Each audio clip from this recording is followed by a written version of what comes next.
Hello दोस्तों, कैसे हैं आप लोग। मैं आशा करता हूँ आप सब लोग अच्छे होंगे, खुश होंगे, स्वस्थ होंगे। तो दोस्तों, आप लोगों का मेरे इस चैनल लक्ष्य यूपीएससी सीएससी पर स्वागत है। और दोस्तों, आज फिर से हम चर्चा करेंगे सिंधु घाटी सभ्यता पर, इंडस वैली सिविलाइजेशन पर। तो दोस्तों, मैं सबसे पहले बता देना चाहूँ कि जो मैंने पिछली वीडियो इस चैनल के माध्यम से आप लोगों को दी है, उस वीडियो में मैं आप लोगों को बता चुका था कि जो ये इतिहास है, इसको अध्ययन की दृष्टि से हमने क्या किया है, 3 भागों में बांटा है। तो इस 3 भागों में बांटने की जो पद्धति थी, या इस 3 भागों में जो हमने इतिहास को बांटा, मतलब कि हमारे लिए पढ़ने में आसानी हो इसकी वजह से, तो उसमें जो है वो हेरोडोटस का बहुत ही बड़ा अहम योगदान है। क्योंकि एक सही कालक्रम में इतिहास को जो है वो लिखना और उसका पूरा का पूरा डाटा कलेक्ट करके एक प्रॉपर ऑर्डर में उसको अरेंज करना, ये हेरोडोटस ने किया था। उसके बाद से जो है वो इतिहास का अध्ययन करना जो है काफ़ी सुलभ हो गया। और इसी की सहायता से, हेरोडोटस जी के योगदान से ही आज हम इतिहास को 3 भागों में देख पा रहे हैं, जिसमें कि मैंने आप लोगों को बताया था प्राचीन भारत, मध्यकालीन भारत और आधुनिक भारत। और अगर इतिहास के सेंस में अगर आप जाते हैं तो एंशिएंट हिस्ट्री, मिडाइवल हिस्ट्री और मॉडर्न हिस्ट्री। ठीक है दोस्तों, तो जो पिछले वीडियो में मैंने चर्चा की थी इस सिंधु घाटी सभ्यता की, इंडस वैली सिविलाइजेशन की, तो इसमें मैंने आप लोगों को जो है वो कुछ महत्वपूर्ण बातें बताई थी। लेकिन अब हम उसमें जो है थोड़ा कुछ और ऐड ऑन करते हैं। ठीक है दोस्तों, तो पिछली वीडियो में मैंने जिक्र किया था कि सबसे पहले जो खुदाई हुई वो कहाँ पर हुई, तो हड़प्पा में हुई। ठीक है दोस्तों, तो कहीं कहीं पर इस सिंधु घाटी सभ्यता को हड़प्पा सभ्यता भी कहा जाता है। ठीक है दोस्तों, और मैंने पिछली वीडियो में ये बताया भी था कि 3-4 मैंने आप लोगों को नाम बताए थे कि इस सिंधु घाटी सभ्यता को इन नामों से भी जाना जाता है। जिसमें दोस्तों क्या क्या था, आप लोगों को याद हो तो बताएंगे मुझे कमेंट सेक्शन में। ठीक है दोस्तों, तो आज हम चर्चा करेंगे किसकी, हड़प्पा की।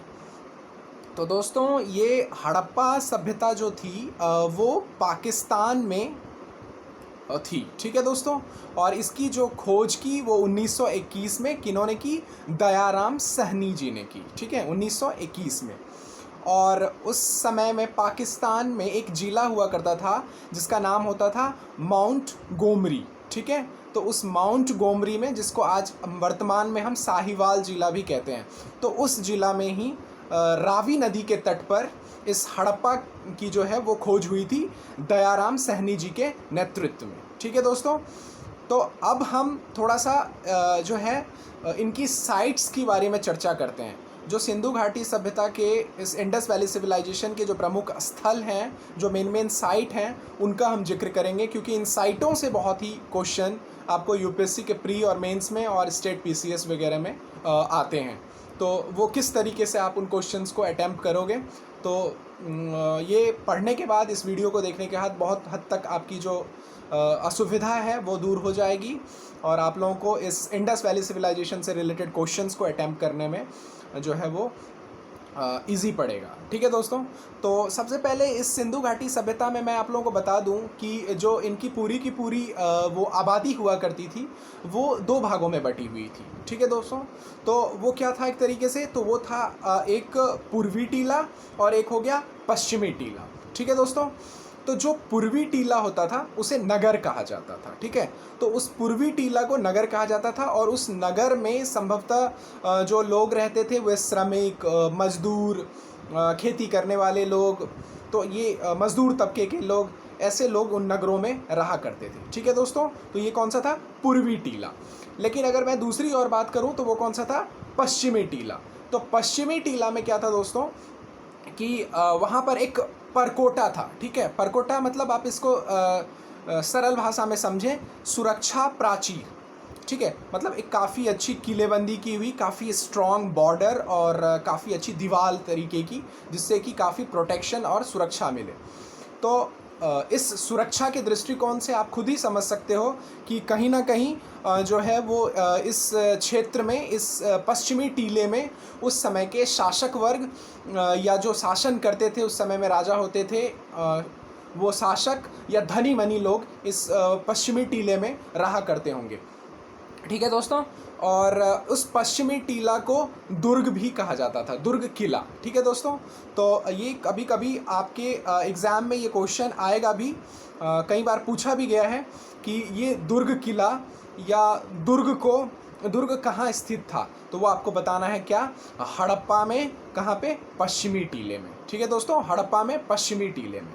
ठीक है दोस्तों, और इस दुर्ग को माउंट एबी कहा गया है। ठीक है दोस्तों, तो आप लोगों को ये भी क्वेश्चन थोड़ा सा रोटेट करके पूछा जा सकता है कि माउंट एबी किसको कहा गया है। तो माउंट एबी दुर्ग को कहा गया, जो दुर्ग कहाँ पर स्थित था, पश्चिमी टीले में। ठीक है दोस्तों, उसके बाद जो एक सबसे स्पेशल चीज़ यहाँ पर मिली है इस हड़प्पा में, वो मिली है एक 6x6 की, मतलब पंक्तियों में 6-6 के कमरों का एक अन्नागार मिला है। ठीक है, अन्नागार मीन्स आप समझिए ग्रेनरी।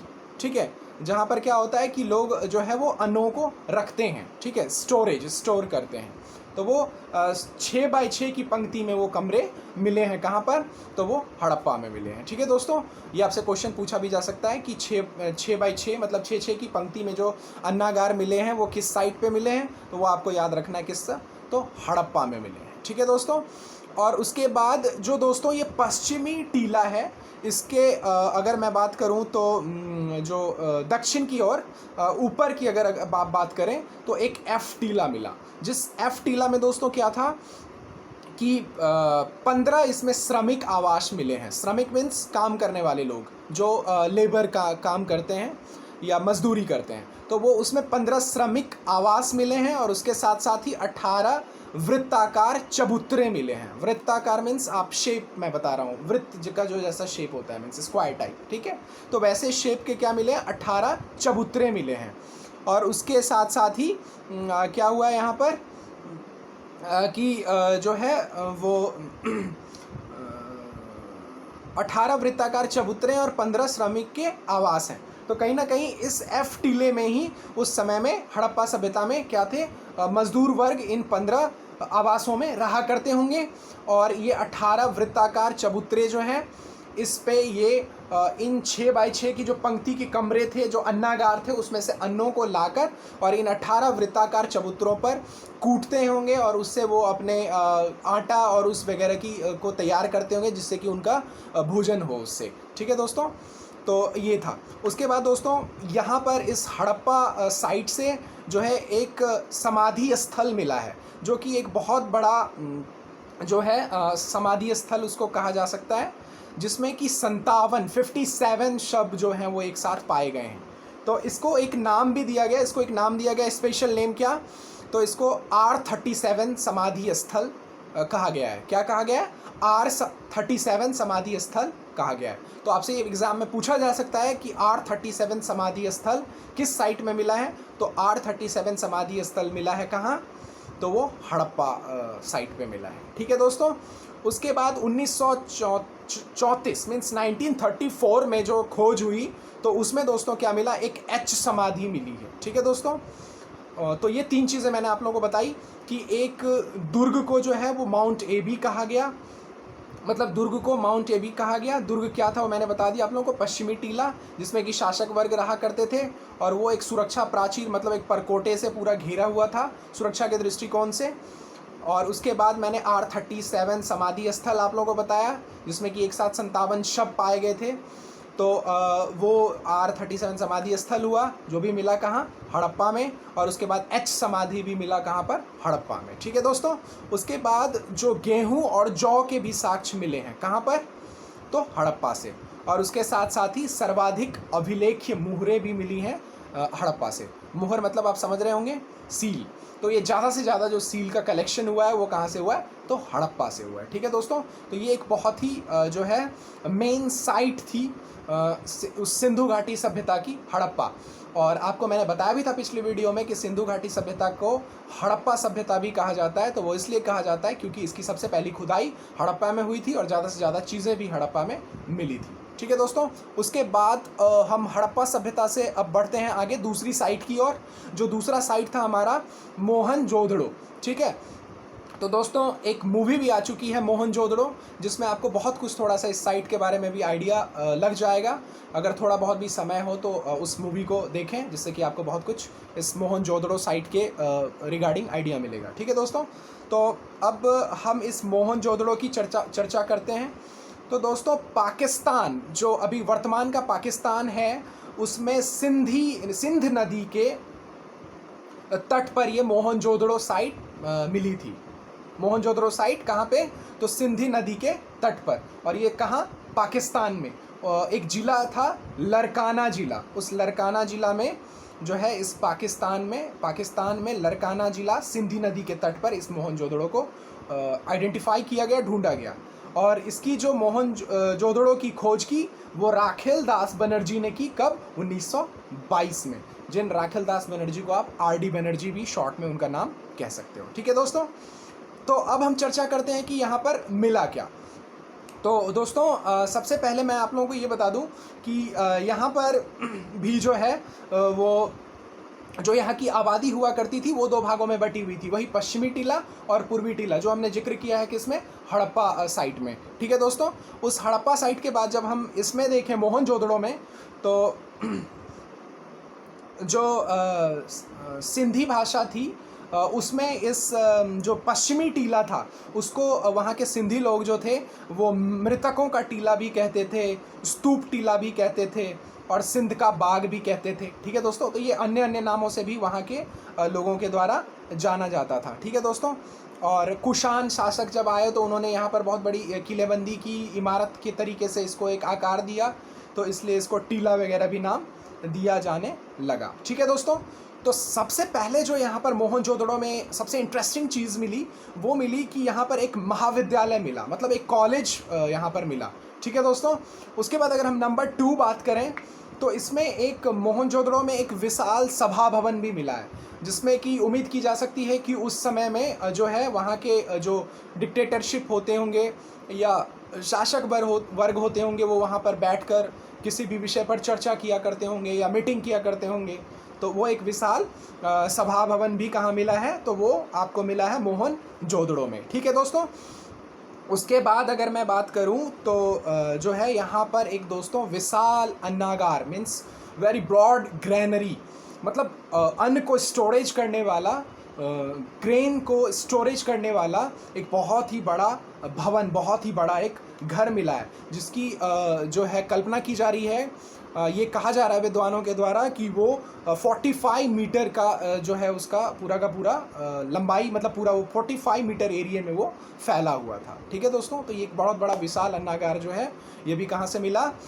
तो ये भी मोहनजोदड़ो से मिला। ठीक है दोस्तों, उसके बाद जो अगर हम बात करें तो मोहनजोदड़ो में एक बहुत ही बड़ा विशाल स्नानागार भी मिला है। स्नानागार मीन्स आप इसे एक तरीके से स्विमिंग पूल समझें या एक कुंड समझें। ठीक है दोस्तों, तो इसमें जो इसका एग्जैक्टली वो होता था, मतलब स्ट्रक्चर, मतलब वो विशाल स्नानागार कैसा था, मैं उसको थोड़ा आप लोगों को डिस्कस करना चाहूँगा आप लोगों के साथ। तो उसमें दोस्तों नॉर्थ और साउथ से क्या होता था कि सीढ़ियाँ बनी हुई थी, मतलब नॉर्थ से भी कुछ सीढ़ियाँ हैं जो आपको ऊपर से नीचे की ओर लाएंगी, और उसके बाद इधर से साउथ से भी जो है वो सीढ़ियाँ हैं। तो और उसमें बीच में क्या है? एक कुंड है। तो ये माना जाता है कि उस समय में, उस कालक्रम में यहाँ पर जो है हवन वगैरह या जो है यज्ञ वगैरह जो है ये हुआ करते होंगे, और इसके लिए लोग यहाँ पर जो है नहाने आया करते होंगे। और दोस्तों इसके जो नॉर्थ और साउथ में कुछ रूम बनाए हुए थे उस समय में, जो रूम कहीं ना कहीं चेंजिंग रूम के काम आते थे, मतलब इसमें आप अपने कपड़े बदल सकते हैं। ठीक है दोस्तों, और इस जो विशाल स्नानागार था इसके जस्ट पास में ही जो है वो पुरोहितों का आवास था। तो कहीं ना कहीं जब यहाँ से लोग नहा कर निकलते थे या स्नान करके निकलते थे तो पुरोहितों के द्वारा इन्हें कहा जाता था कि आप जो है यहाँ पर क्या करें? पूजा करें। ठीक है, तो ऐसा मानना है विद्वानों का, इतिहासकारों का मानना है दोस्तों। ठीक है, और उसके बाद दोस्तों अगर मैं जो सर जॉन मार्शल की बात करूं, जो एक बहुत ही प्रसिद्ध पुरातात्विक स्रोत से जुड़े हुए व्यक्ति हैं, तो उन सर जॉन मार्शल ने क्या कहा? इसको तत्कालीन विश्व की एक आश्चर्यजनक निर्माण कहा। उस समय में सर जॉन मार्शल ने इस विशाल स्नानागार को तत्कालीन विश्व की एक आश्चर्यजनक निर्माण कहा है। ये भी एग्जाम में आ सकता है कि किस इतिहासकार ने या किसने कहा है कि जो हड़प्पा सभ्यता में मोहनजोदड़ो साइट पे जो विशाल स्नानागार मिला है उसको विश्व की एक आश्चर्यजनक निर्माण किसने कहा। तो आपको याद रखना है किसने, सर जॉन मार्शल ने ऐसा कहा था। ठीक है दोस्तों, उसके बाद अगर मैं बात करूं तो यहाँ पर सर्वाधिक मोहरें मिली हैं, मतलब मोहरें यहाँ पर भी बहुत सारी मोहरें कलेक्ट हुई हैं। उसके बाद एक कांसे की, ब्रॉन्ज की एक नृत्य करती हुई कांसे की नारी की एक मूर्ति मिली है, जिसका कि एक हैंड जो है वो हिप पर है और जो एक दूसरा हैंड है, लेफ्ट हैंड है, वो थोड़ा सा टर्न हो रहा है। तो इसको हमने डांसिंग गर्ल का भी नाम दिया है, मतलब एक नृत्य करती हुई नारी की मूर्ति, और वो किसकी, ब्रॉन्ज की। और ब्रॉन्ज मीन्स कांसा मतलब आप समझें कि जो धातु होता है, कौन सा, मतलब टीन और उसको आप मिक्स करते हैं तांबे को, तो वो ब्रॉन्ज बन जाता है। तो उस ब्रॉन्ज की ये जो है एक मूर्ति मिली है यहाँ पर, कहाँ पर, तो वो भी मिली है आपको इस मोहनजोदड़ो में। ठीक है दोस्तों, उसके बाद यहाँ पर सबसे जो इम्पॉर्टेंट चीज़ मिली वो मिली पशुपतिनाथ की मूर्ति। तो पशुपतिनाथ की मूर्ति भी इस मोहनजोदड़ो से मिली है। ठीक है दोस्तों, उसके बाद जो है दोस्तों यहाँ पर जो है आपको एक वो मिला है, मुहर मिला है, जिसमें कि आपको कुछ चिन्ह बने हुए हैं। वो किस किस के चिन्ह बने हुए हैं, तो वो हाथी, गैंडा, भैंसा और बाघ। ये कई बार क्वेश्चन पूछा गया है एग्जाम में कि उस चित्र में, उस मोहर में के अंदर जो है वो किस किस के चित्र बने हुए हैं। तो आपको याद रखना है हाथी, गैंडा, भैंस और बाघ। कहीं आप घोड़ा, गाय ये सब ना लिख के आएँ और इसको ना जो है सही आंसर करके आएँ। ठीक है दोस्तों, तो ये याद रखेंगे आप, क्या क्या थे, हाथी, गैंडा, भैंस और बाघ। ये चारों के चारों जो है वो इस मोहर के अंदर थे, और 2 हिरन खड़े हैं। ठीक है, 2 हिरन खड़े हैं। ठीक है दोस्तों, और उसके बाद सूती कपड़ा भी यहाँ से मिला है, और उसके बाद जो है सिलबट्टा भी यहाँ से मिला है। ठीक है दोस्तों, तो 2 साइटों को हमने बिल्कुल अच्छे से किया इस वीडियो में। एक हमने जो है वो हड़प्पा और दूसरा हमने मोहनजोदड़ो। ठीक है दोस्तों, तो इस सिंधु घाटी सभ्यता, इंडस वैली सिविलाइजेशन में हम 2 साइटों को देख चुके हैं। एक हमारा हड़प्पा जो पाकिस्तान में रावी नदी के तट पर, और माउंट गोमरी जो अभी वर्तमान में साहिवाल कहा जाता है उस जिला को, वहाँ पर उसकी लोकेशन। दूसरा हमने मोहनजोदड़ो जो लड़काना जिला, सिंध नदी के तट पर पाकिस्तान में, मीन्स इसको भी आप पाकिस्तान में और उसको भी पाकिस्तान में आप देखेंगे, वर्तमान का पाकिस्तान, लेकिन उस समय में वो भारत पाकिस्तान सब एक हुआ करते थे। ठीक है दोस्तों, तो इस 2 साइटों को पढ़ने के बाद, मेरी इस वीडियो में इन दोनों साइटों के रिगार्डिंग में सुनने के बाद, अगर आपको कोई भी क्वेश्चन, कोई भी डाउट, कोई भी क्वेरी अगर आपके मन में आता है तो आप मेरे से कमेंट सेक्शन में पूछ सकते हैं। मैं अपनी पूरी कोशिश करूँगा कि मैं उसका जवाब, उसका सॉल्यूशन, उसका रिस्पॉन्स आपको कर सकूं। ठीक है दोस्तों, तो मैं आशा करता हूं मेरी ये वीडियो और मेरा ये सिंधु घाटी सभ्यता से रिलेटेड इन्फॉर्मेशन आपको अच्छा लगा होगा। तो दोस्तों, मेरी अगली वीडियो आने तक के लिए आप लोगों का दिन शुभ हो, और मेरी इस वीडियो को देखने के लिए बहुत बहुत धन्यवाद। और जाते जाते मैं दोस्तों यही कहना चाहूँगा कि एक निरंतरता आप अपने अध्ययन में, अपनी स्टडी में ज़रूर बना के रखें, क्योंकि इतने बड़े एग्ज़ाम के लिए, यूपीएससी या स्टेट पीसीएस जैसे एग्ज़ाम के लिए आपकी कंसिस्टेंसी, आपकी रेगुलरिटी, आपकी निरंतरता बहुत ही बड़ा एक अहम रोल प्ले करती है, जिसके लिए कि आप एक अपना रूटीन बनाएं, जिस रूटीन में आप अपना ये निर्धारण करें कि मुझे इस मॉड्यूल को या इस सब्जेक्ट को या इस टॉपिक को इतना समय देना है। तो ये आप अपनी पूरी की पूरी कोशिश करें कि मैं हर दिन उस टॉपिक को इतना समय दूंगा, और चाहे उसके लिए मुझे जहाँ भी सेक्रीफाइस करना पड़े या जहाँ पर भी टाइम जो है वो कंज्यूम करना पड़े। तो आप रणनीति बनाएं, और अपनी ठोस रणनीति, अपने विल पावर और अपनी रेगुलरिटी, अपने मोटिवेशन, इन्हीं चीज़ों के साथ आप अपने इस लक्ष्य की तरफ बढ़ सकते हैं और कामयाबी पा सकते हैं। ठीक है दोस्तों, तो आप लोगों को मेरी तरफ से बहुत बहुत शुभकामना। आप लोग अपने इस लक्ष्य की ओर बढ़ते चलें, धीरे धीरे साल 2 साल की मेहनत ज़रूर एक दिन रंग लाएगी। और मेरी अगली वीडियो आने तक के लिए आप लोगों का दिन शुभ हो। थैंक यू सो मच दोस्तों, बाय बाय, टेक केयर, जय हिंद।